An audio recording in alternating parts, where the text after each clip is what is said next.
Hello everyone, welcome back to the channel. So इस video में बात करेंगे हम आईसीएआई की गाइडलाइंस जो कि उन्होंने रिलीज़ करी है virtual OC and ITT training के रिगार्डिंग में।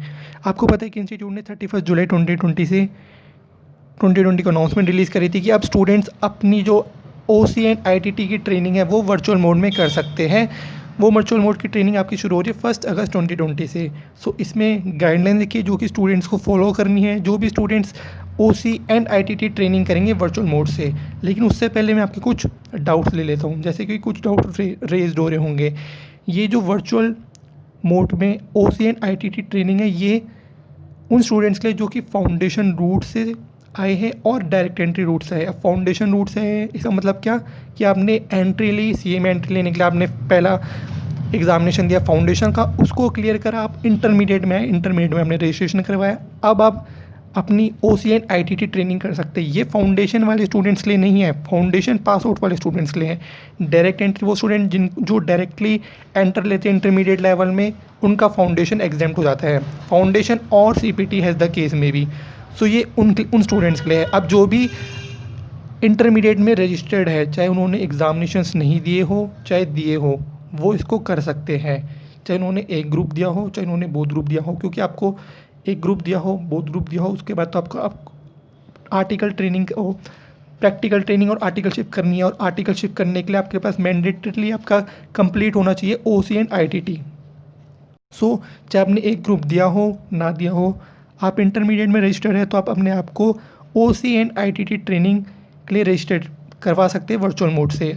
सो अब मैं अब होप करता हूँ कि आपकी जो भी डाउट्स है वो क्लियर हो चुके हो।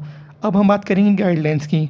सो पहली गाइडलाइंस यही लिखी है, जो कोर्स आप रजिस्ट्रेशन कर सकते हैं ऑनलाइन प्लेटफॉर्म के through bye paying fees online. Second, registered students को प्लेटफॉर्म का लिंक भेजा जाएगा कि आपको जो ये वर्चुअल मोड में करवाएंगे ट्रेनिंग, उसका लिंक ब्रांचेज आपको भेजेंगे ईमेल के थ्रू जैसे भी आप रजिस्ट्रेशन करवाते हैं।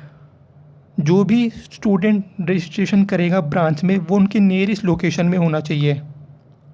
नियरेस्ट लोकेशन का मतलब जैसा कि अगर आप ऑफलाइन मोड में भी करवाते हैं, ऑफलाइन मोड का मतलब जब आपको ट्रेनिंग के लिए एक डेजिग्नेटेड सेंटर में जाना पड़ता तो उसमें भी आप अपने नियरेस्ट सेंटर को ही चूज़ करेंगे। जब आप एग्जामिनेशंस देते हैं तो आप नियरेस्ट सेंटर को चूज़ करते हैं जो आपके घर के सबसे नियरेस्ट हो।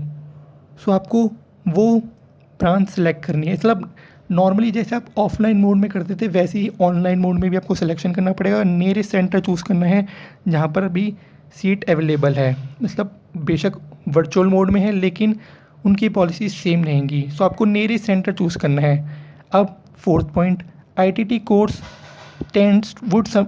course student would submit the project report to the concerned faculty for evaluation and allotment of marks out of 500। तो जब आपकी आईटीटी ट्रेनिंग होती है तो स्टूडेंट्स को उसमें प्रोजेक्ट रिपोर्ट सबमिट करना होता है कंसर्न फैकल्टी को, जिसमें से आपको 500 में से आउट ऑफ 500 में से मार्क्स इवेल्युएट करे जाते हैं। लेकिन आपके लिए कोई मॉड्यूल टेस्ट और एमसीक्यू बेस्ड फाइनल एग्जामिनेशन नहीं होगा, जो कि आईटीटी स्टूडेंट मतलब ट्रेनिंग करवाते समय आपके लिए होता था। मतलब जब ऑफलाइन मोड में जब ट्रेनिंग होती थी आईटीटी की तो उसमें मॉड्यूल टेस्ट और एमसीक्यू बेस्ड फाइनल एग्ज़ाम होता था, वो आपके लिए नहीं होगा, पर आपको प्रोजेक्ट रिपोर्ट सबमिट करना पड़ेगा।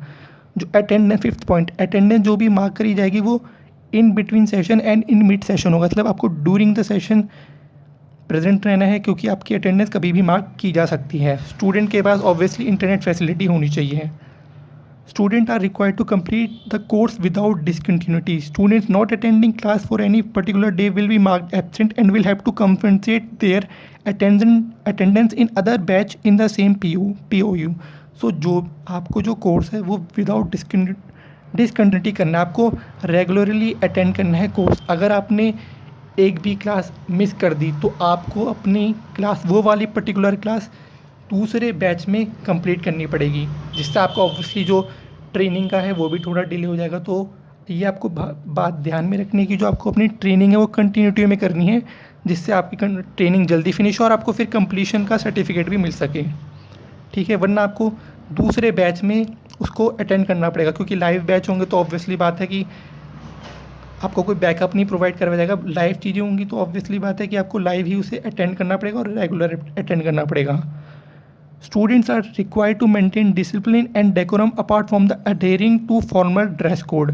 आपको डेकोरम डिसिप्लिन भी मेंटेन करना है और आपको फॉर्मल ड्रेस कोड भी पहन के, मतलब जब आप क्लास अटेंड करेंगे तो आपको फॉर्मल ड्रेस कोड भी वेयर करना है। For misbehaviour nuisance in the class the faculty will have the power to make a note on the basis of which issue of programme completion certificate may be withheld.